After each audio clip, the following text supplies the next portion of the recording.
ডানা মেলতে হলে স্বপ্ন দেখো দু চোখ ভরে। ইচ্ছে ডানা FM, presented by Ministry of Women and Children Affairs in association with UNICEF Bangladesh, UNFPA Bangladesh, High Commission of Canada, UK Aid, Kingdom of Netherlands and PCI Media. ইচ্ছে ডানা মেলতে হলে সত্যি করো স্বপ্নটাকে। সবাইকে আমন্ত্রণ জানাচ্ছি শিশুদের বয়সন্ধিকালে বেড়ে ওঠার গল্প নিয়ে রেডিও স্বাধীন 92.4 FM এর সাপ্তাহিক আয়োজন ইচ্ছে ডানা FM এ। আমি মাহরিন আছি আপনাদের সাথে। আর ইচ্ছে ডানা FM এ আমরা শিশুদের বয়সন্ধিকালে বেড়ে ওঠার নানা রকম জটিলতার গল্প, নানা রকম সেন্সিটিভ ইস্যুস তুলে ধরার চেষ্টা করি। আজকেও আমরা সেরকমই একটি টপিক নিয়ে আগাবো। আর আজকের বিষয়টা হচ্ছে খুবই ইন্টারেস্টিং, শিশুদের মানসিক বিকাশ বা শিশুদের সুস্থ রাখতে আমরা কী করতে পারি। এই বিষয়ে কথা বলবার জন্য আমার পার্সোনালি খুব ফেভারিট এবং আমাদের সবার খুবই পরিচিত, অত্যন্ত পরিচিত, যাকে আমরা নাভিদ মাহবুব হিসেবে জানি। তার নাম একটাই, কিন্তু তার সাথে যদি বিশেষণ অ্যাড করি সেটা আসলে শেষ হবে না। তো আমার সাথে আছেন নাভিদ মাহবুব স্যার। ভাই, আপনি কেমন আছেন? আমি ভালো আছি মারিয়া। আমি আসলে বেশি স্বাচ্ছন্দ্য বোধ করছি, কাছের মনে হয় আপনাকে আসলে। হ্যাঁ, আমাকে স্যার বলেন না প্লিজ। আমাকে রানী এলিজাবেথ কোনো আমাকে নাইটহুড দেননি, স্যার কেউ আমাকে বলা ঠিক হবে না।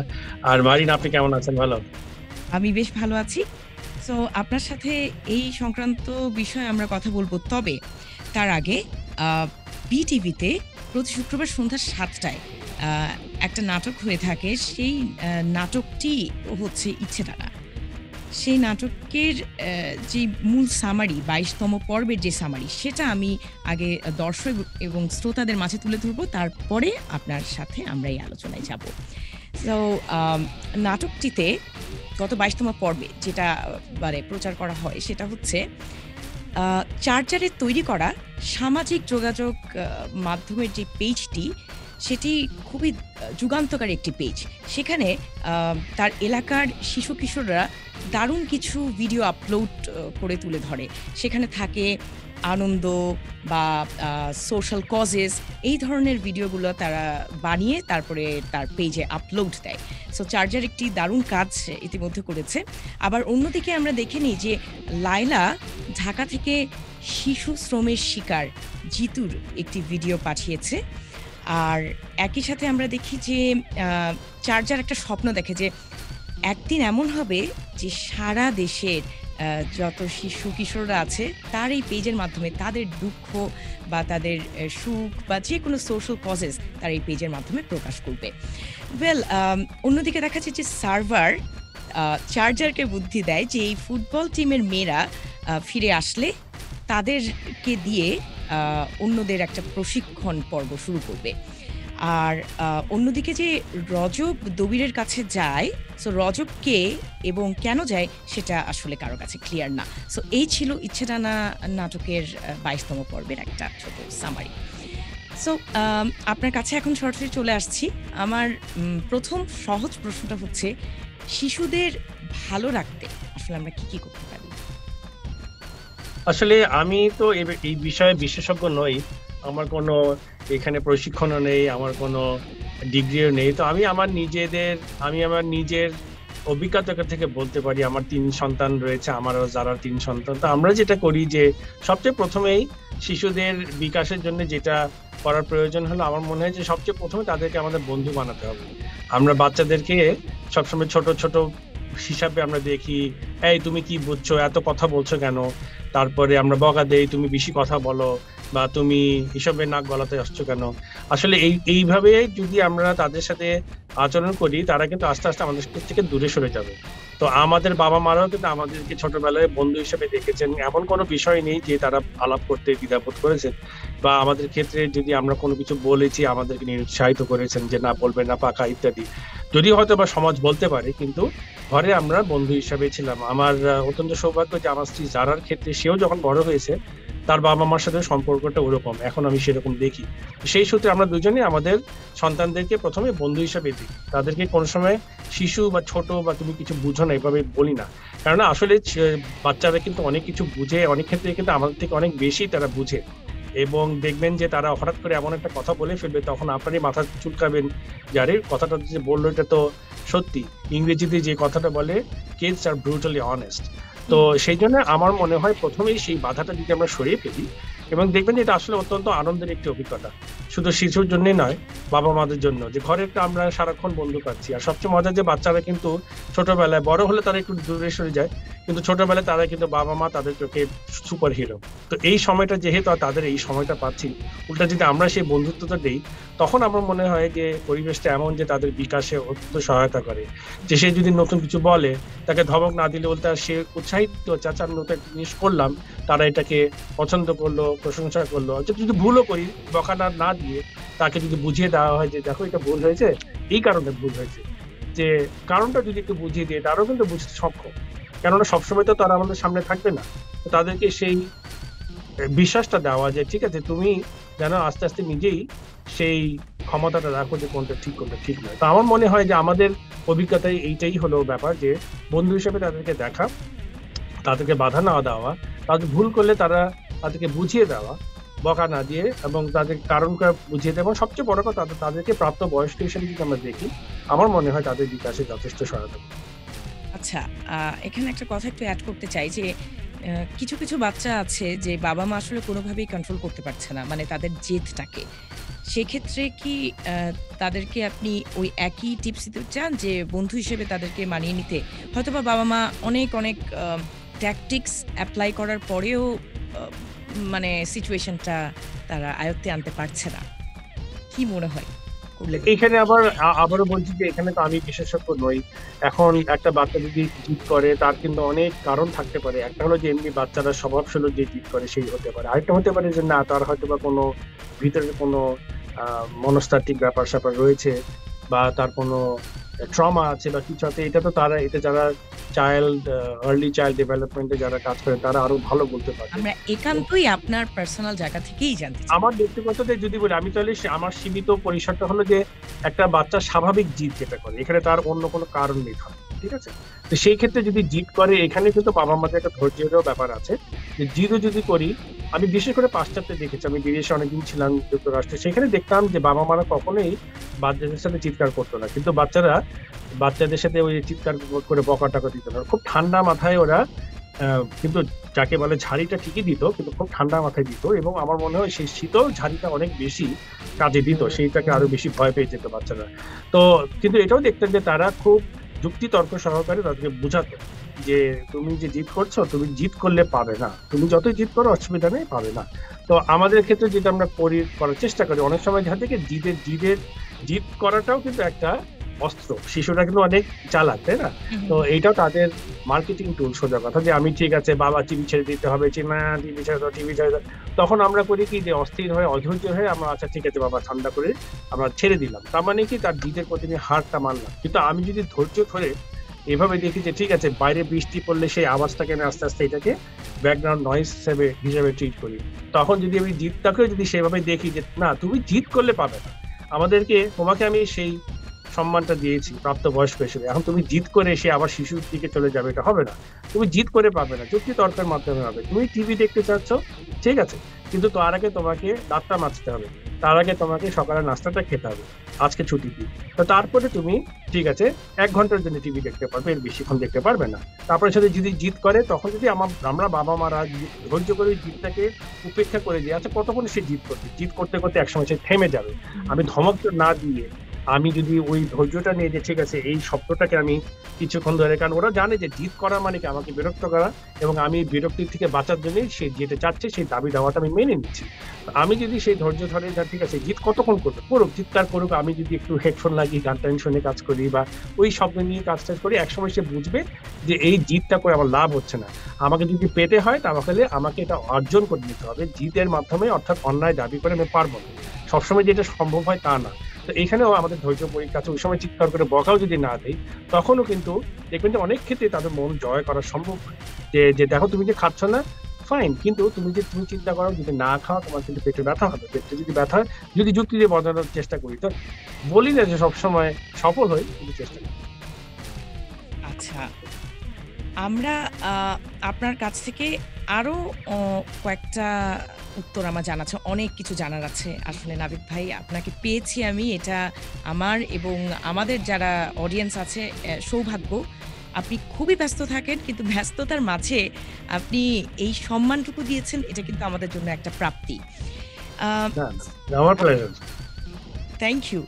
সো এই পর্যায়ে আমরা শুনবো ইচ্ছেডানা নাটকের পরিচালক তানভীর পারভেজ, তার কথা এই অ্যাডোলেসেন্স বেড়ে ওঠার সংক্রান্ত এবং তাদের যে জটিলতা সেটা নিয়ে আসলে তিনি কি ভাবছে সেই সংক্রান্ত কথাবার্তা আমরা এখন একটু শুনবো।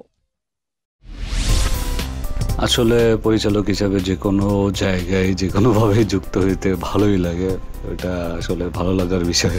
শুটিং জিনিসটাই আমার কাছে মজার লাগে। সো নাটকটা থেকে দর্শক অনেক কিছু শেখার আছে, অনেক কিছু। হ্যাঁ, আমরা আসলে এটা অ্যাওয়ারনেসমূলক কাজ, এন্টারটেনমেন্ট ছিল, কিন্তু বাট শেখার বেশি জিনিসপত্র ছিল। সবচেয়ে বড় চ্যালেঞ্জ ছিল এটার হিউজ পরিমাণ কাস্টিং, এত কিছু আসলে কোনো সময় করা হয় নাই আগের কোনো কাজে। সো ভালো থাকুন, ভালো ভাবুন। সো আবারও ফিরে এলাম, আর টিউন করে আছেন যথারীতি রেডিও স্বাধীন 92.4 FM, যেখানে মাহরিন আপনার সাথে আছি এবং আমার আপনার সবার চিরচেনা, যাকে আমরা নাভিদ মাহবুব হিসেবেই জানি। আর আমরা আসলে কি বলবো যে তাকে অনেকটা আইডল হিসেবে নিই, কমেডি কিং হিসেবে তাকে আমরা নেই। বাংলাদেশে স্ট্যান্ড আপ কমেডিয়ান বলতে যে ট্রেডমার্ক আসলে অর্জন করেছে সেটা একমাত্র নাভিদ ভাই। সো নাভিদ ভাইকে আসলে আমরা আমাদের প্ল্যাটফর্মে পেয়ে অত্যন্ত গর্বিত। নাভিদ ভাই আমাদের সাথে আছেন। আমরা কথা বলছিলাম যে শিশুদেরকে আসলে ভালো রাখবো কীভাবে, তাদের মানসিক বিকাশের জন্য কি কি কাজ আসলে করা উচিত। উনি কিন্তু দারুণ কিছু পয়েন্টস ইতিমধ্যেই বলে ফেলেছে। যারা মিস করে ফেলেছেন, নো ওয়ারিস, তারা আমাদের সাথে থাকতে পারেন। রেকর্ডেড যে শোগুলো থাকে সেখানে ডেফিনেটলি আপনি পরবর্তীতে লাইভ স্ট্রিমিংটা শুনতে পারবেন। আর এই মুহূর্তে জানতে চাই যে কোভিড-19 আসলে আমাদের সাথ ছেড়ে কবে যাবে এটা আমরা কেউই জানি না। ব্যাপারটা পুরোপুরি অনিশ্চিত এবং নতুন নতুন ভ্যারিয়েন্টের সন্ধান আসলে আমরা পাচ্ছি। সো আমাদের সবাইকে খুবই প্রোটেক্টেড থাকতে হবে। এই সময়টায় আসলে আমরা যারা বড়রা তারাই অনেক বেশি বিপর্যস্ত, কিন্তু যারা শিশুরা আছে এই যেমন তারা কিন্তু অনেক বাধার সম্মুখীন হচ্ছে। কোনো একটা স্বাভাবিকভাবেই একটা শিশু বাইরে যেতে চাবে বা অনেক সময় ছাদেও যেতে চায়, তখনও কিন্তু তারা বাধাপ্রাপ্ত হচ্ছে যে নর্মালি আমি একটা ছাদে যেতে চাই, তাই আমার আম্মু বা আব্বু বা বড় কেউ আছে আমাকে মানা করছে। সো এই যে শর্ট টার্ম বা লং টার্ম একটা ইম্প্যাক্ট তার মানে মেন্টালি তার উপরে পড়ছে, এই বিষয়টাকে আপনি আসলে কিভাবে দেখছেন বা পার্সোনালি আপনি এই বিষয়টার সাথে আপনার সন্তানদের সাথে পরিচিত হয়েছেন কিনা এর মধ্যে? আমার মনে হয় এই পরিস্থিতির সাথে পরিচিত হয়নি এমন কেউ নেই, কম বেশি সবাই হয়েছে, কারণ তাদের জীবনটা তো পাল্টিয়ে গেছে। এই 1 বছরের উপরে 14 মাস ধরে যে স্বাভাবিক একটি জীবন, যেখানে তারা সকালে উঠে স্কুলে যেত, স্কুল থেকে আসতো, বন্ধু বান্ধবের সাথে দেখা হতো, এগুলো হচ্ছে না। তো আমরা চেষ্টা করি, এটা শুধু তাদের না, আমাদের ক্ষেত্রেও কিন্তু আমিও মোটামুটি বলতে পারেন যে 14 মাস বের হয়নি। আমার স্ত্রী যারা, ও একটু বের হতে হয়েছে কাজের খাতিরে, কিন্তু বেশিরভাগ সময় তো বাসা থেকেই কাজ করছে। তো জীবনটা একটু ভিন্ন হয়ে গেছে। তো এখন কথা হলো যে এই পরিস্থিতিটা কেন হয়েছে এটা নিয়ে হাহুতাশ করে তো লাভ নেই, হয়ে গেছে। এখন এটার মধ্যে ভালো কিছু আছে কিনা সেটা দেখানোর চেষ্টা করি। সব পরিস্থিতির মধ্যে একটা মন্দ আছে, উপকারিতা আছে, অপকারিতা আছে। অপকারিতার কথা তো আমরা জানি যে কি আমরা করতে পারছি না, কিন্তু উপকারিতার দিকে আবার দেখি, সেটার দিকেও আমরা চিন্তা করি যাচ্ছে ঠিক আছে, এই একটা সুযোগ যেখানে আমরা 5 জন একসাথে থাকার সুযোগ পাচ্ছি, তাহলে আমরা কি সময়টা আমরা একসাথে একটু খেতে পারি। আমরা একটু সময় করে নিই, সবাই ব্যস্ত, বাচ্চারা স্কুল নিয়ে ব্যস্ত, আমি না, তারা, আমার স্ত্রী, আমরা কাজ নিয়ে ব্যস্ত, তবু আমরা যেতে বলে একটা মুভি ডেট করতে পারি, যে না আমরা ঠিক আছে রাত্রেবেলা আজকে একসাথে একটা মুভি দেখবো। আর এখানে বিকালবেলা যদি হয়, এখন একটু গরম পড়ে গিয়েছে, কিন্তু যখন একটু আবহাওয়াটা একটু ভালো ছিল, তখন আমাদের একটু সৌভাগ্য আছে যে আমাদের পৈতৃক সূত্রে আমাদের বাসার কিছু একটা ছোট বাগান আছে, যার ফলে সেই বাগানে গিয়ে অন্তত পক্ষে আমরা নিজেরা কিছু খেলাধুলা করার চেষ্টা করেছি, বা আমরা একটা তাঁবু গিয়ে দিয়েছিলাম, এই তাঁবুর মধ্যে আমরা একটু ক্যাম্পিং করবো এখানে। তো এইগুলি ধরেন একটু বিরল সুযোগ ছিল, আমি সৃষ্টিকর্তার কাছে হাজারো শুকরিয়া আমার সেই জন্যে। তো ততপক্ষে বিকালবেলা একটু আমরা খোলা বাতাসের নিচে, অর্থাৎ আমাকে বাইরে গেলে, বাইরে তো যেতে পারছি না যেহেতু নিজেদের বাগান আছে ছোট একটা, তো সেখানে আমরা অন্ততপক্ষে বাইরে এসে বসি, একটু আমরা ভিটামিন ডিটা খাই, কেননা আমাদের এই সূর্যরশ্মি থেকে আমরা ভিটামিন ডি পাচ্ছি এবং এটা কিন্তু আসলে করোনার জন্য একটি প্রতিষেধক হিসেবে কাজ করে। তবে সেটা ব্যাপার না, ব্যাপারটা হলো স্বাভাবিক সময়ের মতন কিছুটা হলো বাইরে আমরা একটু দৌড়াদৌড়ি করলাম। আমার বড় মেয়ে যেমন বাস্কেটবল খেলে, ও ক্লাস 9-এ পড়ে, ও বাইরে বসে বসে ড্রিল করে বাস্কেটবলের। ওর দেখলাম বন্ধুদের সাথে জুমের মাধ্যমে ওরা বাস্কেটবল ড্রিল করে, তার মানে কিছুটা ব্যায়াম হচ্ছে। ছোট দুইটা একটু বের হতে চায় না, ওদের কাছে না বিকালবেলা একটু বের হতে হবে, একটু সাইকেল চালাও, একটু দৌড়াদৌড়ি করো, ফুটবল খেলো। বাস্কেটবল আর ভালো লেগেছে। হ্যাঁ, তো আর কানেক্টেড থেকে এই ফিজিক্যাল এক্সারসাইজটা করছে। ফিজিক্যাল এক্সারসাইজটা মানে যেটা বলতে চাচ্ছি আর একটু বিস্তারিত বলে ফেললাম, সেটা হলো যে অন্ততপক্ষে একটি শারীরিক কিছুটা যেন ব্যায়ামটা হয়। আর তারপরে বাসায় থাকলেও ডিভাইস দেখতে বেশি যাচ্ছে, কারণ স্কুলে তো এখন ডিভাইসে অনেক সময় কাটাচ্ছে, তো সেটা আমরা সীমাবদ্ধ করে দিচ্ছি যে তুমি ঠিক আছে স্কুলের জন্য তো এতক্ষণ ধরে কম্পিউটারে আছো, কিন্তু তাছাড়াও এরপরে সময়টাকে একটু অ্যাড করি নাবিদ ভাই। সেই দিন হচ্ছে আমার কাজিনের ছোট মেয়ে, সে হচ্ছে 6 বছর প্রবাবলি। সো সে তাকে নার্সারি না KG1 প্রবাবলি এরকম কোনো একটা ক্লাসে পড়ে, মানে সে অনেক ছোট। সে এমন একটা সফটওয়্যারের নাম বললো যে সফটওয়্যারের মাধ্যমে নাকি তারা ক্লাস করে, যেটা আসলে আমি বা আমরাই অনেকে জানি না। সো এই বাচ্চাগুলো কিন্তু অনেক নতুন নতুন কিছু ডিভাইস বা সফটওয়্যারের সাথে পরিচিত হচ্ছে। আমি জানি না এটার প্রভাব আসলে নেতিবাচক নাকি ইতিবাচক হিসেবে দেখবো। কি মনে হয় আপনার? আমার মনে হয় যে নতুন কিছু যদি শেখে মানুষ, সেটা যে বিষয় হোক, এটা অবশ্যই এটা নেতিবাচক নাকি ইতিবাচক। এবং আমার দ্বিতীয় মেয়ের ক্ষেত্রে বলি, সে যেমন অনেক কিছু নিজেই শিখে, এখন সে আমাদের বাসার মধ্যে IT স্পেশালিস্টের মতন কাজ করে, সে গোটাগুটি করে এত কিছু খেলে যে প্রচুর সমস্যা হলে তার কাছেই যাই আমরা। তো আমার মনে হয় নতুন কিছু শিখলে এটা কোনো নেতিবাচক কোনো কিছুই নয়।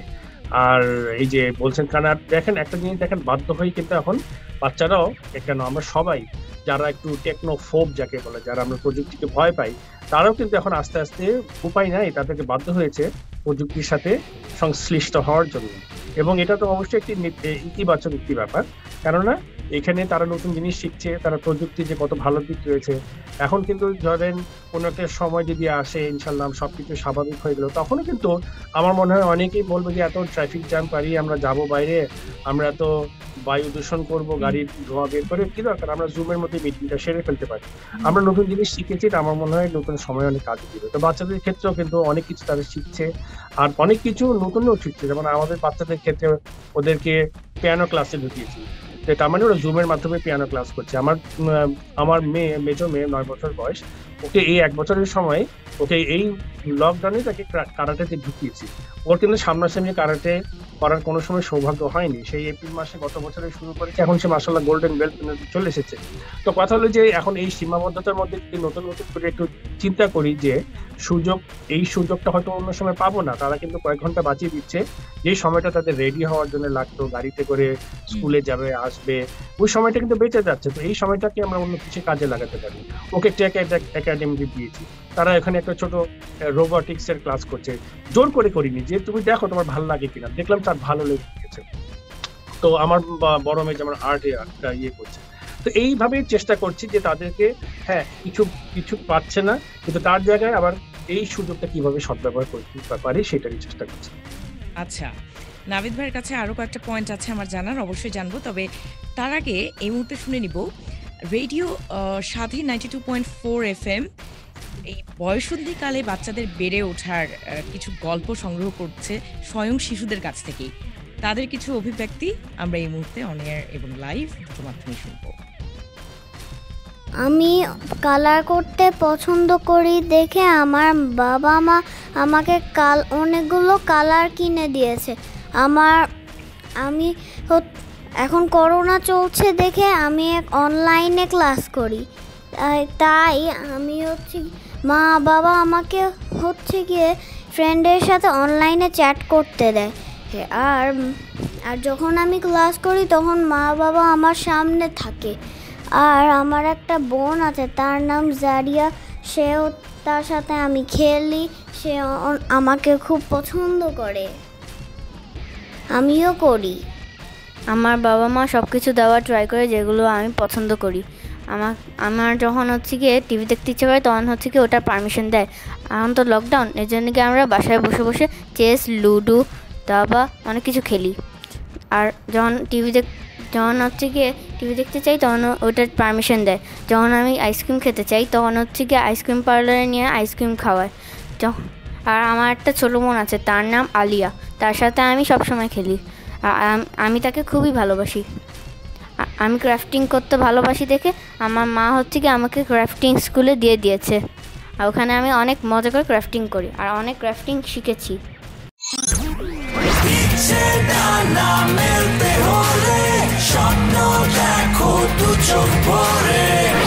ইচ্ছে ডানা FM, presented by Ministry of Women and Children Affairs in association with UNICEF Bangladesh, UNFPA Bangladesh, High Commission of Canada, UK Aid, Kingdom of Netherlands and PCI Media. ইচ্ছে ডানা মেলতে হলে সত্যি করো স্বপ্নটাকে।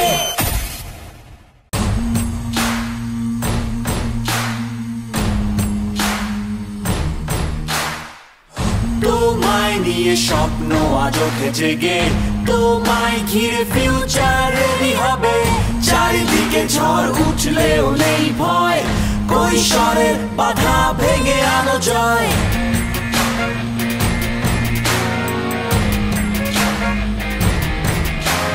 চিৎকার করে ওঠে লক্ষ লক্ষ কণ্ঠ, ভেঙেছে আজ ছদ্মবেশ, উঠছে জেগে নতুন এক দেশ। ভেঙেছে আজ ছদ্মবেশ, উঠছে জেগে নতুন এক দেশ। ইচ্ছে ডানা মেলতে হলে স্বপ্ন দেখো দু চোখ ভরে। ইচ্ছে ডানা মেলতে হলে স্বপ্ন দেখো দু চোখ ভরে।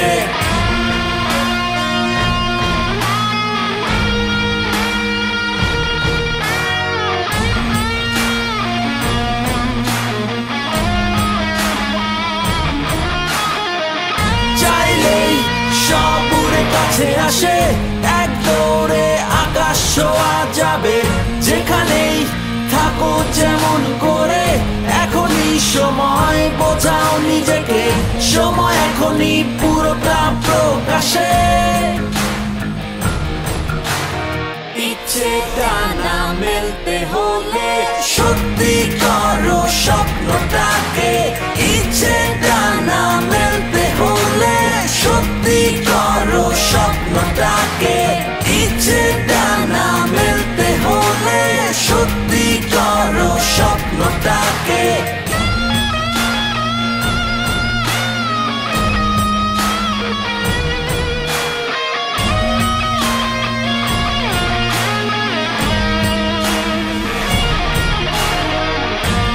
তুমি যাবে খেলা বদলে, বল যাবে না আর বেদখলে।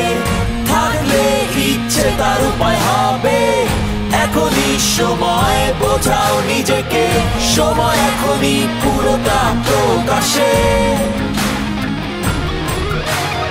ইচ্ছে ডানা মেলতে হলে সত্যি করো স্বপ্নটাকে।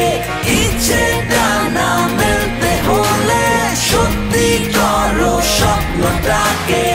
ইচ্ছে ডানা মেলতে হলে সত্যি করো স্বপ্নটাকে।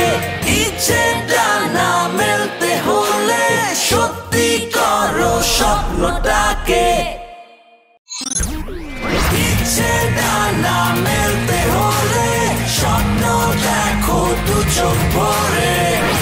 ইচ্ছে ডানা FM, presented by Ministry of Women and Children Affairs in association with UNICEF Bangladesh, UNFPA Bangladesh, High Commission of Canada, UK Aid, Kingdom of Netherlands and PCI Media.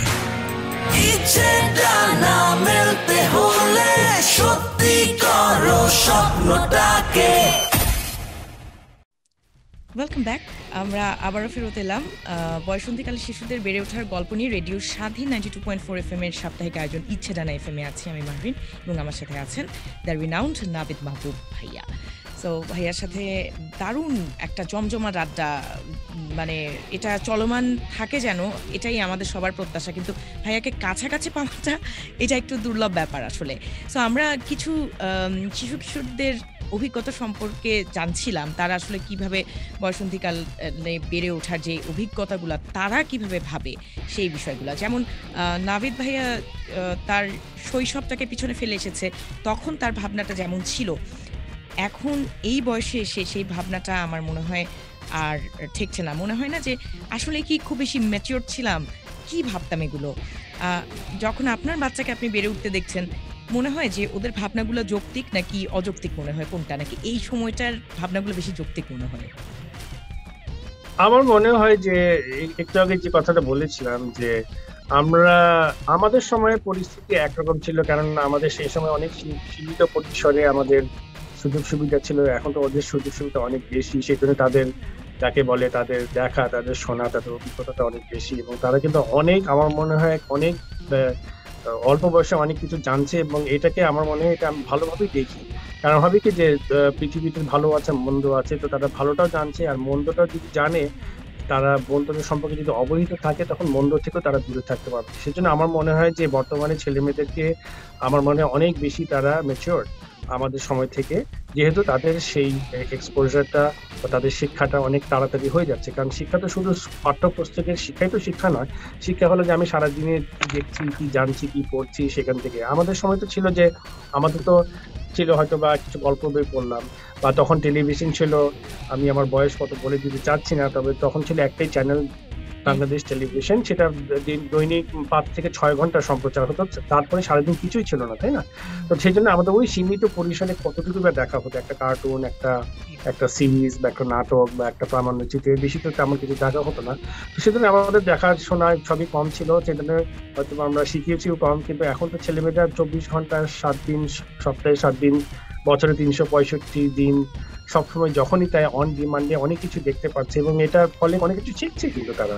তো সেই জন্য আমার মনে হয় তারা অনেক বেশি ম্যাচিওর, এবং আমি এটাকে একটু অত্যন্ত ভালোভাবেই দেখি। এটাকে আমি ইতিবাচক হিসেবে দেখি, নেতিবাচক হিসেবে একবারই। এরকম প্যারেন্টস আমার মনে হয় সবার ঘরে ঘরে থাকা উচিত, যে এতটাই পজিটিভ, মানে সন্তানদের মধ্যে থেকেও সে নেগেটিভ ব্যাপারটাকে এমনভাবে প্রেজেন্ট করছে যে সেটা আসলে কোনোভাবে নেগেটিভ না। কারণ নাভিদ ভাইয়ের যুক্তি মতে যে প্রত্যেকটা মানুষেরই নিজের নিজের চিন্তার জায়গা আছে, নিজের নিজের যুক্তি আছে, সেই জায়গাগুলোকে ভ্যালিউ করা উচিত। এটা আসলে নাভিদ ভাই বোঝাতে চেয়েছে, if I am not wrong. আমি ভ্যালু বলতে বোঝাচ্ছি, আমি বলছি না যে সবসময় তাদের যুক্তি ঠিক হবে, কোনো মানুষের যুক্তি তো ঠিক হয় না, আমারও যুক্তি সবসময় নিশ্চয়ই ঠিক নয়। তবে আমার কথা হলো প্রথমে অন্ততপক্ষে আমরা শুনি, তাই না? তার মানে যে তখন সেও বুঝবে যে উনি প্রণীত হবে যে ঠিক আছে, আমাকে স্বাধীনভাবে চিন্তা করার, যুক্তি দেখানোর আমার প্রয়োজন, আমি যদি সেই শক্তিটাই কিন্তু শিখবে ভবিষ্যতে, কিন্তু তখন তারাই বাস্তব জীবনে অনেক বেশি সফল হবে। তারা কিন্তু যাকে বলে ল্যাটারাল থিঙ্কিং, তার মানে কি গতানুগতিক চিন্তার বাইরেও তারা চিন্তা করবে, কেননা স্বাধীনভাবে চিন্তা করার সেই প্রশিক্ষণটা পাচ্ছে, এবং তারা তখন উদ্বুদ্ধ হবে যে না, স্বাধীনভাবে চিন্তা করব, যুক্তি তর্ক করবো, এখানে জিততেও পারি, হারতেও পারি, যদি হারি আমি যুক্তির মাধ্যমে হারটা মেনে নিব। তো এই ক্ষেত্রে যেটা হচ্ছে যে বাচ্চাদের সাথে ঠিকই শুনছে তার যুক্তি, কিন্তু বলছে না যে সবসময় তার যুক্তিটা ঠিক। যদি ঠিক না হয় তাকে বুঝিয়ে দিচ্ছে এই কারণে তোমার যুক্তিটা ঠিক নয়, এই কারণে আমার যুক্তিটা ঠিক, এখন এই কারণে তোমার এটা মেনে নেওয়া দরকার। এবং তখন সেটাও আরেকটা প্রশিক্ষণ, যে তখন যে তার যুক্তিতে সে পরাজিত হলো এবং অন্য যুক্তিটা যে ঠিক সেটা বুঝলো, এবং পরাজয় বলবো না, সেটাকে মেনে নিল, এবং তখন সে বুঝলো ঠিক আছে এখন কোন জিনিসটা ঠিক। এটাই কিন্তু ভবিষ্যতেও তখন কিন্তু একটা কনসিলিয়েটরি একটা সেট আপ যাকে বলে, যখন আমরা চাকরি জীবনে যাব, আমরা ব্যবসা করবো, যাই করবো, তখনই my way or the highway, এরকম হবে না। তার মানে আমার মতনই হবে, আমি যা বলবো তাই হবে, এরকম না। তখন সে বলবে যে আমি নিজের যুক্তি দিচ্ছি, তোমার কথাও শুনছি, তারপর আমরা সম্মিলিত হবে যেটি ভালো হবে, যেটি সঠিক সিদ্ধান্ত সেটি নিব। তো সেভাবেই আমরা চলার চেষ্টা করি। বাহ, ফ্যান্টাস্টিক। সো নাভিদ ভাই, আমাকে একটু বলবেন যে আপনার পার্সোনাল এক্সপিরিয়েন্সের জায়গা থেকে এমন কি কোনো শিশুকে দেখেছেন যে আসলেই অনেক বেশি বিপর্যস্ত, ওই বাচ্চাটাকে আপনার মনে হয়েছে যে হেল্প করার দরকার, এরকম কোনো সিচুয়েশনের সম্মুখীন? অবশ্যই আমরা ডাইনে ভাই অনেকে দেখি, আমরা আত্মীয় স্বজনের মধ্যে দেখি, বন্ধু বান্ধবদের মধ্যে দেখি। আমি এখন আবারও বলছি যে তার আসলে কি হয়েছে আমি হয়তো জানি না, কিন্তু বা আসলে মনোবিজ্ঞানের সংজ্ঞা অনুসারে ওইটাকে আসলে কি চাইল্ড সাইকোলজি ডেফিনিশন ওটাকে কি বলা হয়, নিশ্চয়ই তার একটা সংজ্ঞা রয়েছে এবং তার একটা শুধরানোর উপায় রয়েছে, বৈজ্ঞানিক উপায় রয়েছে, সেগুলো আমি জানি না। তবে আমি বলতে পারি যে সে যে এরকম ব্যবহার করছে এটার একটা এরকম একটি কারণ আছে। এবং অনেক ক্ষেত্রে এরকম দেখেছি যে হয়তো বাবা মা অনেক, আমি কারোর উদাহরণ নাম দিয়ে বলতে চাচ্ছি না, কিন্তু হয়তো অনেক ক্ষেত্রে দেখা যায়, এটা খুব একটা আমরা যে চোখে পড়ে না তা নয়, অনেকেই চোখে পড়ে যে বাচ্চাকে মানে অনেক বকাবকি করা হয়। ঠিক আছে, এখন অনেক সময় বাবা মারাও কোনো কারণে মানে বকাবকি করে, হয়তো বা তারা নিজেরা অনেক তাদের মধ্যে মাথায় অনেক দুশ্চিন্তা করছে, হয়তো অনেক সময় যে দুশ্চিন্তা করছে, চাকরিতে অনেক চাপে আছে, আর্থিক সমস্যায় পড়েছে, তখন সেই ক্রোধটাকে হয়তো বা শিশুর উপরে ঢেলে দিল আর কি, যাকে বলেন পাঞ্চিং ব্যাগ হিসেবে করলো। তখন হয় কি যে আস্তে আস্তে সেই শিশুর একটা বিরূপ মনোভাব সৃষ্টি হয়, আস্তে আস্তে বাবা মার থেকে দূরে সরে আসে। তো সেই ক্ষেত্রে আমি মনে করি যে সেখানে একটু আবার বাবা মারও ধৈর্যের একটু ব্যাপার চলে আসে। অনেক ক্ষেত্রে হয় দেখেছি, যেমন আমাদের নিকট আত্মীয়র ক্ষেত্রে দেখেছি যে দুটো ছোট ছোট সন্তান তারা অত্যন্ত ছোট বয়সে বাবাকে হারিয়েছে এবং অত্যন্ত একটি মর্মান্তিক দুর্ঘটনার মাধ্যমে হারিয়েছে। তো এইটা তো একটা বড় ট্রমা। নিশ্চয়ই এখানে মনোবিজ্ঞানও বলে দিচ্ছে যে ছোট বাচ্চা 1 বছর 2 বছর বয়সে দুজনে ওরা দুইজন ওরা, তো ওরা এত অল্প বয়সে বাবাকে হারিয়েছে। এখন তাদের মধ্যে একটা ট্রমা নাই, নিশ্চয়ই আছে। প্রতিদিন তারা অনেক সময় রাত্রেবেলা উঠে বলছে যে, শুনেছি তোর মা বলছে যেরকম যে ওরা রাত্রেবেলা উঠে কান্নাকাটি করছে, আমার বাবা কোথায়, বাবা আসছে না কেন। তো তাদের ক্ষেত্রে এটা একটা বড় ট্রমা। এখানে তো একটা অবশ্যই এখন একটা প্রফেশনাল হেল্প দরকার আছে, যেগুলি শুধু যারা বিশেষজ্ঞ তারাই কিন্তু এটাকে অ্যাড্রেস করতে পারে। আমি এখানে শুধু ছোট ছোট 2টা উদাহরণ দিলাম, এছাড়া তো অনেক সমস্যা থাকতে পারে। অনেক সময় বাচ্চাদের attention deficit hyper active disorder থাকে, ADHD যাকে বলে, এবং তখন আমরা বলি বাচ্চাদের চঞ্চল কিন্তু এগুলোর কিন্তু আপনার বিশেষজ্ঞের কাছে গেলে সহায়তা পেতে পারে। তো আমার মনে হয়, আর তারপরে তো এছাড়া তো অনেক সমস্যা অনেক থাকে, যেখানে কিছু সাইকোলজিক্যাল সমস্যা থাকতে পারে, হয়তো বা তার অনেক রকমের সিনড্রোম থাকতে পারে। তো আমার মনে হয় যে বাবা মারা এটাকে যদি উপেক্ষা না করেন, এটাকে তারা সামনাসামনি একেবারে যাকে বলে taking the bull by the horn, যে ওই আচ্ছা ঠিক আছে এখানে একটা সমস্যা আছে, এটা নিয়ে হাহুতাশ না করে, এটাকে রাগটাগ না করে, এটাকে নিয়ে লুকিয়ে না রেখে, এটাকে আমরা সরাসরি এটার সম্মুখীন হই, দেখি না বাচ্চাটার কতটুকু সহায়তা করতে পারি। কারণ এখন এই আধুনিক যুগে কিন্তু অনেক সহায়তার সুযোগ রয়েছে। এখন কিন্তু বলা হয় না যে, আগে বলা হতো ডিসেবলড, এখন কিন্তু এই শব্দটা ব্যবহার করে না, এখন বলে ডিফারেন্টলি এবলড। একটা ছেলে হয়তো বা ডাউন সিনড্রোমে ভুগছে, বা একটা বাচ্চা হয়তো ডাউন সিনড্রোমে ভুগছে, কিন্তু সে হয়তো বা খুব ভালো, তার হাতে একটা গিটার ধরিয়ে দিলে দেখবো যে সে আগামী প্রজন্মের জিমি হেন্ড্রিক্স হয়ে গেছে। আমরা তো জানি না। তার মানে আমরা গতানুগতিক ভাবে যে চিন্তা না করে দেখি, আচ্ছা ঠিক আছে এই বাচ্চাটার একটু সমস্যা আছে, এটা আমি আবার নিজের ব্যক্তিগত অভিজ্ঞতা কি করছি, আর কিছু না। সবাই তো ডাক্তার ইঞ্জিনিয়ার হওয়া দরকার নেই।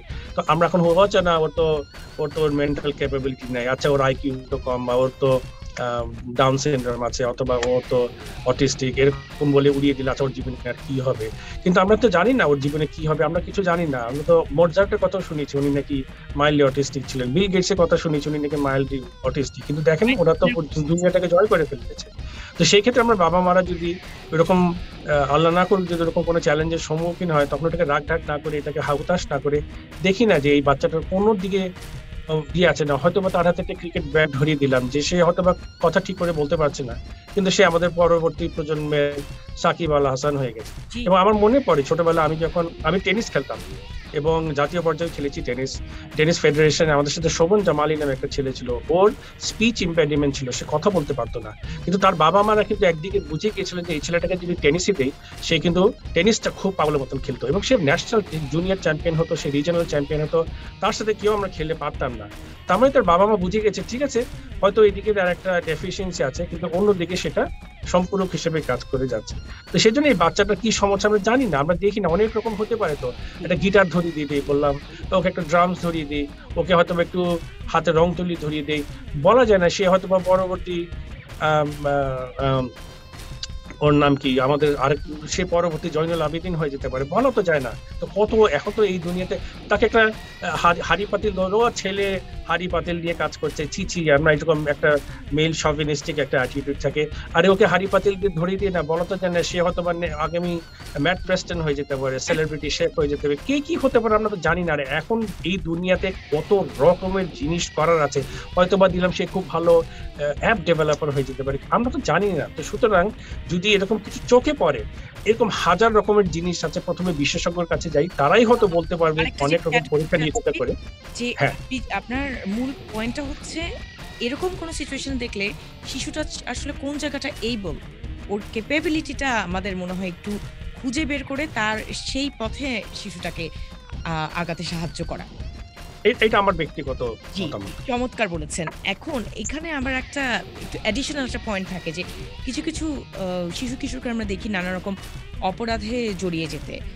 সো সে জায়গাটায় অনেকেই বলে যে তার ডিস্টার্বড একটা চাইল্ডহুড ছিল, অথবা আসলে সে সবসময় কম্প্যারিজনের শিকার হয়েছে। এখন আমরা তো প্যারেন্টহুডের জায়গা থেকে বেশ কয়েকটা পয়েন্ট আমরা তুলে ধরেছি, আপনি তুলে ধরাতে আমাদেরকে সক্ষম করেছেন, কিন্তু অন্যদিকে সামাজিক যে জায়গাটা, এটা তো একটা বড় প্রেক্ষাপটে চলে আসছে। যখন সেই শিশুটা আসলে আইনের আওতায় নিয়ে আসতে হচ্ছে, তাহলে এখানে তো একটা রাষ্ট্রের ভূমিকার জায়গা চলে আসছে। আপনি কি মনে করেন কি হওয়া উচিত ছিল বা কি হওয়া উচিত? এখন আমার মনে একটা একটা শিশু যদি আপনার আইন ভঙ্গের পর্যায়ে চলে যায় বা অপরাধের পর্যায়ে চলে যায়, সেটা কিন্তু অনেক একটি বড় একটি যাত্রার অনেক শেষ পর্যায়ে এই ফলটা আমরা দেখছি। কিন্তু তার আগে কিন্তু অনেক কিছু হয়েছে যার ফলে শিশুটা ওই পর্যায়ে চলে গিয়েছে বা চলে যেতে বাধ্য হয়েছে বা তার প্রভাবিত হয়েছে। এখন সে কিন্তু একদিনে ওই পর্যায়ে যায়নি, এবং ওই পর্যায়ে যাওয়ার আমার মতে সে ওই পর্যায়ে যাওয়ার আগে অনেক সংকেত দিয়েছে, এবং আমার মনে হয় চারিপাশের সেখানে ব্যর্থতা যেই সংকেতটাকে দেখেনি বা সংকেতটা দেখলেও সেটাকে উপেক্ষা করেছে। এবং এটাও ব্যাপার আছে যে এই সংকেতগুলি কেনই বা দিচ্ছিল, কেনই বা প্রথম থেকে এই জিনিসটা শুরু হলো। তো আপনি একটা তুলনা করার কথা বললেন, এটা কিন্তু খুবই প্রায় আমরা দেখি আমাদের আশেপাশে যে আমরা সন্তানগুলিকে তুলনা করি। আমার মনে হয় এটা অত্যন্ত, হ্যাঁ, সিবলিংস এর মধ্যে কিন্তু এটা করা হয়, সিবলিংস এর মধ্যেই হয়তো বড় ভাই দেখো তোমার বড় ভাইটা এরকম, তুমি এরকম কেন, এটা বলাতে আমার মনে হয় যে এখানে একটা মানসিকভাবে চাপ সৃষ্টি করে। আমার মতে এরকম তুলনা করাটা ঠিক নয়। আমরা একেবারে যে করি না তা না, কিন্তু এটা কোনো চাপ সৃষ্টির জন্য না। এটা হয়তো দেখো ও তোমার সকালে উঠে তার বিছানাটা করছে, তোমার করলে সমস্যা থেকে এইভাবে বলি, এরকম বলি না যে ও করছে তুমি তো ব্যর্থ, এরকম না। এভাবে যদি ব্যর্থ বলতে থাকি তাহলে কিন্তু ওর একটা মানসিকভাবে চাপ থাকবে, তখন সে আস্তে আস্তে দূরে সরে যাবে। আবার অনেক সময় থাকে না যে অন্য মানুষের সন্তানের সাথে তুলনা করে, দেখো তো চৌধুরী সাহেবের ছেলেটা কত ভালো, তুমি কেন। আমি আসলে এর উত্তরটা এখন একটা মজার উত্তর পেয়ে গেছি। এটা আমি মাঝে মাঝে মনে করি ছোটবেলায় আমাকে আমাকে কোনো সময় বলা হয়নি তেমন একটা, কিন্তু যদি বলা হতো হয়তো ওইভাবে উত্তরটা দিতে পারতাম। আচ্ছা, এই তুমি চৌধুরী সাহেবের ছেলেটা এত ভালো, তুমি কেন এরকম না। তখন আমি জবাব দিতে পারি, দেখো আমার মধ্যে তো চৌধুরী সাহেবের জিন্স নাই, আমার মধ্যে তোমাদের জিন্স আছে, so this is the best I can do. এরকম একটা মজার উত্তর দেওয়া যাবে। অবশ্য তারপর একটা চটখানা খেতে পারে যে বেয়াদব কোথাকার। কিন্তু কথা হলো যে এরকম আমার তুলনা করা উচিত না। বাবা মা হিসাবেই কিন্তু আমার দেখা উচিত যে আমি যদি আরেকজনের সন্তানের সাথে তুলনা করি, আমাকে এটা কিন্তু একটা অত্যন্ত আনফেয়ার একটা আর্গুমেন্ট, কারণ আমার জিন্স ওর মধ্যে আছে, তাই না? ওই চৌধুরী সাহেবের জিন্স, আলবার্ট আইনস্টাইনের ছেলের সাথে যদি আমি আমার ছেলেকে তুলনা করি, এটা আনফেয়ার হয়ে যাবে। তো এগুলি আমাদের একটু মনে হয় স্মরণ করতে হবে। তবে একটু আগে যে কথাটা বললাম, বাবা মাদের যদি বন্ধু থাকতো তাহলে বাচ্চাটা কিন্তু ওই যে অসৎ পথে চলে গেল তার অনেক আগে কিন্তু সে সহায়তা পেত। কারণ মানুষ কেন, যেটা একটু বললেন যে বাসার মধ্যে পরিস্থিতি এত খারাপ, যে জন্য সে আস্তে আস্তে ওই বিতৃষ্ণা থেকে সে খারাপ পথে চলে গেছে, অত মাদক দ্রব্য বন্ধু বান্ধবের প্ররোচনায় পেয়েছে। তো তখন হয় কি যে মানুষ যখন এরকম, বাচ্চারা যখন এরকম একটা খারাপ একটা বিপদের মধ্যে আসে, তখন তো সে একটা বন্ধু খোঁজে। তো তখন দেখছে যে বাসায় বন্ধু পাচ্ছি না, বাবা মা তারা নিজেরই ঝগড়া করছে বা তারা আমার সাথে খারাপ ব্যবহার করছে, তো তারা তখন বাবা মার কাছে বন্ধু পাচ্ছে না, তখন কার কাছে যাবে? আসল কোনো একটা বন্ধু। আর সমস্যা হলো যে এখন ওই আসল বন্ধুটা কি আসলে ভালো বন্ধু নাকি মন্দ বন্ধু, সেটা তো আমরা জানি না। ইন্টারনেটে অনেকে ট্রোল করছে, দেখছি এরকম ছেলে পেলে আছে কিনা, তাদেরকে তারা কিন্তু আকর্ষণ করে। দেখছি যে ওরা খুব তখন একটা নাজুক একটি পরিস্থিতিতে আছে, তখনই তাদেরকে সেই খারাপ জিনিসের টোপ দিয়ে বললো যে আমি তোমার বন্ধু, এই যে আমি তোমার সহায়তা আসছি। তখন সে বললো যে আরে কেউ তো আমাকে সহায়তা করেনি, এই মানুষটাই সহায়তা করেছে। কিন্তু আসলে সে হয়তো বা মাদক দ্রব্য দিয়ে করেছে, হয়তো বা সন্ত্রাসবাদী চিন্তাধারা দিয়ে করেছে। তখন হবে কি, বলে যে কেউ তো আমার বন্ধু ছিল না, এই একটা মানুষই আমার বন্ধু ছিল, এখন সে আমাকে এই মাদক দ্রব্য দিয়ে আমাকে বন্ধু বানিয়েছে এবং আমি মাদক দ্রব্য আসক্ত হয়ে গেলাম। কিন্তু সে যদি আজকে বাবা মার কাছে বন্ধুত্বটা পেত, তখন কিন্তু আর এই অন্য বাহ্যিক একটা বন্ধুর কাছে দেওয়া লাগতো না। সেই জন্য আবারও বলি, বেলার শেষে যে যাই পরিস্থিতি থাকুক, বাবা মার আমরা যতই চাপে থাকুক, যদি বাবা মাদের নিজেদের মধ্যে সম্পর্ক খারাপ থাকে, আলাদা হয়ে যান। কোনো আমাদের ধর্মেও কিন্তু বলা আছে যে তোমরা বিতৃষ্ণা তৈরি করো না, আলাদা হয়ে যাও, কিন্তু অন্তত পক্ষে একটা তিতা পরিবেশ তৈরি করো না ঘরের মধ্যে, এটা বাচ্চাদের খারাপ হতে প্রভাবিত করতে। এবং সেই যত হাজার প্রতিকূলতার পরও বাবা মা যেন আমরা সবসময় বাচ্চার বন্ধু থাকি। আমাদের বাচ্চাদের কাছে একটাই কথা বলা আছে, তোমরা যদি ওদের বিপদে পড়ো, এবং ধরলাম তুমি খারাপ কাজ করেই বিপদে পড়েছো, তারপরে মনে রাখবে আমরা কিন্তু একটা ফোন কলের থেকে দূরে নই। একটা ফোন কল করবে, আমি কোনো প্রশ্ন করবো, আমি প্রথমে তোমাকে উদ্ধার করবো, পরে বকাবকি করতে পারি, পরে তোমাকে বলতে পারি কেন এই কাজ করেছো, কি করেছো, কিন্তু আগে বলবো না। আগে আমি তোমাকে ওয়াদা দিলাম যে if your in trouble I will come and save you, no questions asked, পরে দেখা যাবে। তো এই আশ্বাসটা বাবা মাদের দিতে হবে যে বেলা শেষে আমি যতই অনিষ্ট করি, যতই খারাপ করি, কিন্তু প্রথমে আমার বাবা মা হলো সবচেয়ে প্রথমের বন্ধু। তাহলে কিন্তু হয়তোবা বাচ্চারা অত দূরে চলে যাবে না খারাপের দিকে। জি, নাভিদ ভাইয়া, আমরা এই পর্যায়ে আমাদের যারা অভিভাবক আছেন আসলে তারা কিছু মতামত দিয়েছেন এই শিশু কিশোরের মানসিক বিকাশটা কিভাবে হতে পারে, তারা কি চিন্তা করছে, সেই মতামতের কিছু রেকর্ডেড ক্লিপ এই মুহূর্তে আমরা শুনবো রেডিও স্বাধীন 92.4 FM এর অন এয়ার এবং একই সাথে ফেসবুক লাইভে। শিশুদের মানসিকভাবে ভালো রাখতে প্রতিটা মায়েরই উচিত তাদেরকে নিয়ে বসার সময় দেওয়া, এবং একটা শিশুর 5 বছর বয়সেই কিন্তু তারা সব কিছু বুঝে, মানে বুঝে বলতে তাদের বিকাশ ঘটে। তো কাজেই তারা নানান রকমের প্রশ্ন করে, হ্যাঁ, সেটাতে বিরক্ত না হয়ে প্রতিটা মা বাবার উচিত তাদের প্রশ্নের উত্তর দেওয়া এবং তাদেরকে ভালোবাসা, তাদেরকে মানে বকাঝকা না করা, বুঝিয়ে বলা, এইভাবে সব কিছু করা উচিত। একজন মানুষ যখন মা অথবা বাবা হয়, এটা একটা নতুন অভিজ্ঞতা। It's a new experience and long journey. আমার কাছে মনে হয় প্রতি মুহূর্তেই প্যারেন্টস সে শিখতে থাকে how to be a good parent. যেহেতু এই বিষয়ে আমাদের কোনো প্রাতিষ্ঠানিক শিক্ষা নেই, কোনো অভিজ্ঞতা নেই, সেই কারণে প্রতি মুহূর্তেই আমরা একটা সন্তান বড় করার সময় একটা বাবা মা শিখতে থাকে, জানতে থাকে কিভাবে একটি বাচ্চাকে বড় করে তুলতে হয়, তার মানসিক বিকাশ কিভাবে আমরা সুন্দর করে গড়ে তুলতে পারি। একটা বাচ্চা যখন বড় হয়, বাবা মাও তার সাথে সাথে শিখতে থাকে সেই জিনিসটা। আমার একটা মজার এক্সপিরিয়েন্স হলো, আমি মা হওয়ার পরে জানতে পেরেছি আমার ধৈর্য বলে একটি বিশেষ গুণ আমার আছে। ধৈর্য ধারণ করা একটা বিশাল ব্যাপার প্যারেন্টস হওয়ার জন্য। আমার মতে friendship is the best policy. এটা আমি আমার নিজের বাবা মার কাছ থেকে শিখেছি। এটা একটা বাচ্চার মানসিক বিকাশে যথেষ্ট হেল্প করে। সে যা পছন্দ করে সেটা তাকে করতে দিলে সে মোটিভেটেড থাকে। তখন তাকে আপনি যে কোনো ভালো কাজে উৎসাহিত করতে পারবেন, যে কোনো ভালো অভ্যাস তাকে তৈরি করতে সাহায্য করতে পারবেন, কোনো ধরনের চাপ তৈরি না করে। যেহেতু সে খুব ভালো একটা মুডে আছে, সেই রিসিভিং মুডে থাকবে। আরেকটা জিনিস যেটা আমরা নর্মালি করে থাকি প্যারেন্টসরা, পড়ালেখা নিয়ে খুব চাপ প্রয়োগ করি। আমার কাছে মনে হয় যে পড়ালেখা এমন একটা জিনিস, চাপ প্রয়োগ করলে পড়ালেখা থেকে তারা দূরেই সরে যাবে। একটা বয়সের পরে ঠিকই তারা নিজেরাই পড়ালেখাকে পছন্দ করবে, ভালোবেসে নিজেরাই পড়বে, লেখাপড়া এমনিতেই ভালো হয়ে যাবে। আর এক বন্ধুর সাথে বা আরেকটা কাজিনের সাথে তাকে যদি তুলনা করা হয়, তখন তারা আপসেট হয়ে যায়। ছোটো মানুষ হলেও তাদের একটা পার্সোনালিটি আছে, সো ওখানে তাদের খুব আঘাত করা হয়ে যায়। এটা তারা পছন্দ করে না। তো আমরা যতটুকু সম্ভব চেষ্টা করব যেন তাদেরকে আপসেট না করা যায়। আর রাগ করা যাবে না, যেটা খুব কঠিন কাজ। আমিও মাঝে মাঝে রাগ করে ফেলি।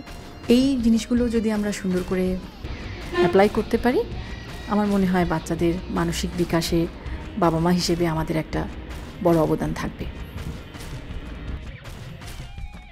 অলরাইট নাভিদ ভাই, সো আপনি খুবই চমৎকার পয়েন্টসগুলো তুলে ধরেছেন। আমি জানি না আসলে বিশেষজ্ঞ মতামতটা এই মুহূর্তে কি হতে পারত। তবে আমি এবং আমরা যে দিক নির্দেশনাটা পেয়েছি সেটাও কিন্তু বিশেষজ্ঞের চাইতে কম কিছু না। কারণ অনেক স্পেসিফিকভাবে আপনি আমাদের কিছু গাইডলাইনস কিন্তু দিয়েছেন।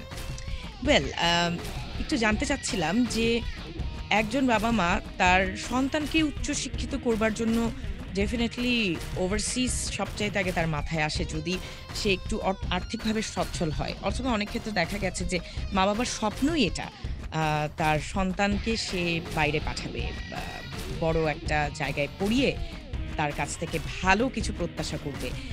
কিন্তু দেখা গেল যে সন্তান তো আশানুরূপ কিছু করতেই পারলো না, উল্টা আরো উশৃঙ্খল হয়ে গেল। কি মনে করেন কি হতে পারে এই জায়গাটায় পদক্ষেপ, বা আসলে কি হওয়া উচিত ছিল?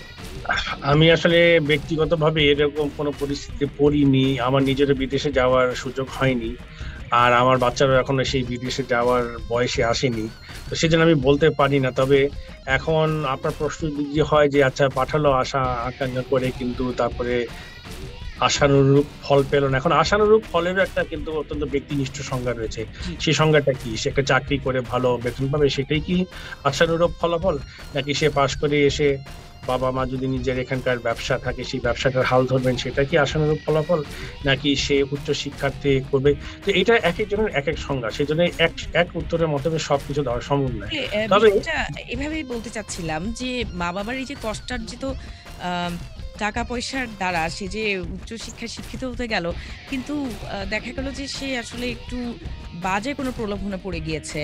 সো মা বাবার সম্মানটা সে রাখতে সক্ষম হলো না। সো সেই জায়গাটায় কি তাদের আপব্রিঙ্গিংকে আমরা কি প্রশ্ন তুলবো, মা বাবার আপব্রিঙ্গিংকে, নাকি দেখা যাবে যে সেই সন্তানটাকে আমরা স্বাধীন চেতা হিসেবে গণ্য করবো, কোনটা?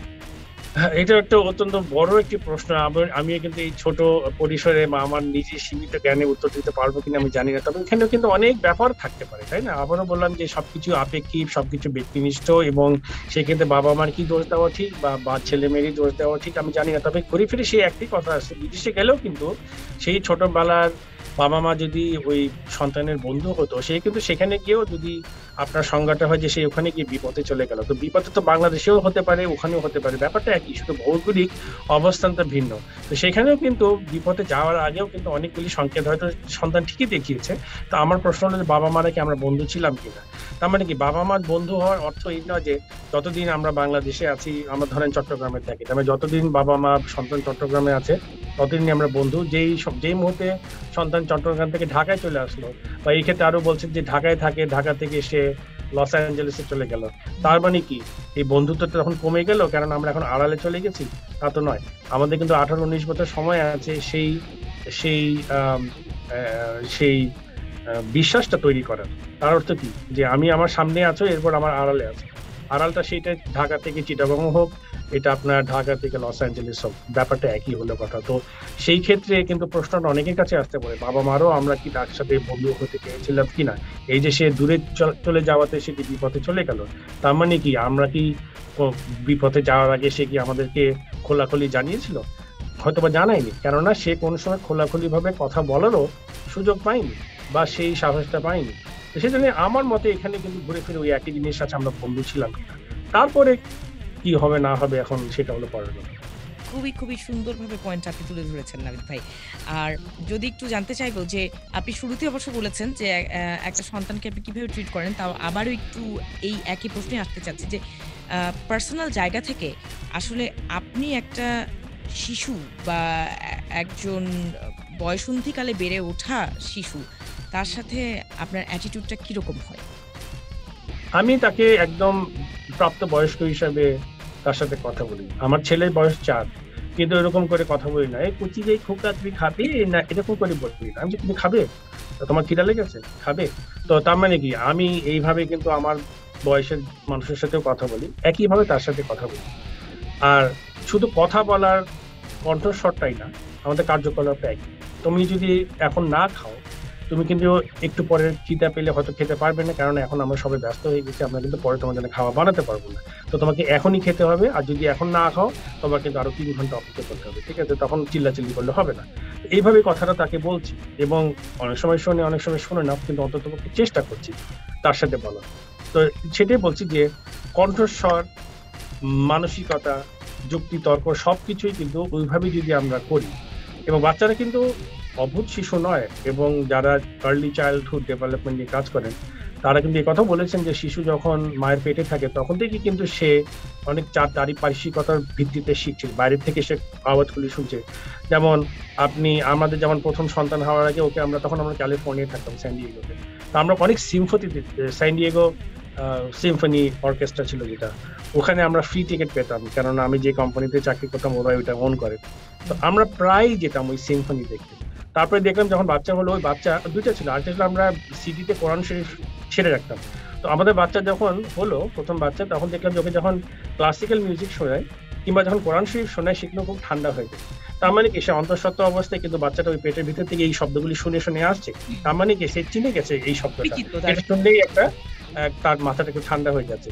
তো বাচ্চারা কিন্তু অনেক চালাক হয়, তারা যদি মা অন্তঃসত্ত্বা থাকাকালীন যদি শেখা শুরু করে, আমরা চিন্তা করে ভূমিষ্ঠ হওয়ার প্রথম দিন থেকে তারা কত কিছু শিখছে, বলতে পারছে না হয়তো, কিন্তু ঠিকই তার মাথায় কিন্তু ঢুকছে, মনে থাকছে। তো সেই জন্য সেটাকে আমরা একটা মর্যাদা দিয়ে তার সাথে প্রাপ্তবয়স্ক হিসেবে আমরা কথাবার্তা বলি, দেখবেন অভিজ্ঞতাটা অত্যন্ত আনন্দের একটি অভিজ্ঞতা হয়। তখন মনে হবে যে ঘরে স্বামী স্ত্রী 2টা প্রাপ্তবয়স্ক আর 3টা বাচ্চা, এরকম মনে হবে না। এখন মনে হচ্ছে 5টাই প্রাপ্তবয়স্ক মানুষ, আমরা একসাথে বসে একটু গল্প করতে পারি, আড্ডাও দিতে পারি। এই চাটা খেলাম, ওরা হয়তো দুধ খেলাম, আমরা চা খেলাম, গল্প করলাম, এটার মধ্যে একটা আনন্দ আছে। So sharing is very important. Absolutely. এবং দেখবেন যে বাচ্চারা কিন্তু বেলা শেষে আপনার সময়টা চায়। ও কিন্তু আপনি লাখ টাকার খেলনা কিনে দিবেন, তাকে বিদেশে ঘুরতে নিয়ে যাবেন, সবই তারা পছন্দ করতে পারে, কিন্তু ওই তার সাথে একটু বসে I spy with my little eyes যদি খেলেন, দেখবেন যে সে ওইটা যে সারা সে ওইটা সবকিছুর উপরে দিবে। এবং আমার এই ছোট যে ছেলে 4 বছর বয়স, আমরা যে পিছনে গিয়ে আমরা বলি ঠিক আছে আমি ওর সাথে 10টা মিনিট সময় কাটাবো, আমরা I spy with my little eyes something that is orange. তো সে তখন কমলা রঙের জিনিসপত্র খোঁজা চেষ্টা করলো। আমাদের হাতে কোনো ডিভাইস নাই, আমাদের হাতে কোনো খেলনা নাই, আমাদের হাতে কোনো কিছুই নাই, আমরা শুধু চারিপাশে কি কি আছে দেখছি। এবং ওই বাচ্চাটা একে হচ্ছে তার উদ্দীপকগুলি কাজ করছে, স্টিমুলাসগুলি খুব ভালো করে তার জন্য কাজ করছে, তার মানে কি স্টিমুলাস রেসপন্সটাও তার জন্য এক্সারসাইজটা হচ্ছে, তার নিউরোলজিক্যাল এক্সারসাইজ হচ্ছে। কিন্তু তার থেকে বড় কথা যে তার মধ্যে মজা যে বাবা বা মা আমার সাথে যে 15টা মিনিট সময় দিয়ে আমার সাথে করছে, এই জিনিসটা কিন্তু তারা খুবই অ্যাপ্রিসিয়েট করে। দেখবেন যে আমরা বাবা মারা যদি সময় দিই, আমরা অনেক সময় দিতে পারি না ব্যস্ততার কারণে, এই সময়টা যদি দিই, এইটাই কিন্তু তারা লাখ টাকার খেলনা থেকেও কিন্তু তারা অনেক বেশি পছন্দ। অবশ্যই অবশ্যই। আর নাবিদ ভাই, আমরা একেবারেই শেষ পর্যায়ে চলে এসেছি। Last but not the least, একটা প্রশ্ন যে আমরা শিশুদের বিকাশের ক্ষেত্রে অনেক রকমের দিক নির্দেশনা পেয়েছি আপনার কথাবার্তার মধ্য দিয়ে। এখন জানতে চাচ্ছিলাম আসলে পেরেন্টস, একজন সাধারণ পেরেন্টস যারা আসলে আপনার মতো যারা, হ্যাঁ, আপনাকে আমি কত পার্সেন্টের মধ্যে রাখবো ঠিক এই মুহূর্তে নাই বলি, কিন্তু যদি আমাদের মাস প্যারেন্টদের কথা চিন্তা করি, তাদের মনোভাব আপনার মনোভাব কিন্তু ইকুয়াল না। সো তাদেরকে গাইড করবার জন্য তাদের সন্তানরাও যেন এইভাবেই বেড়ে উঠতে পারে পজিটিভ একটা এনভায়রনমেন্টে, কি বলতে চান তাদের উদ্দেশ্যে, তাদেরকে কিভাবে গাইড করতে চান?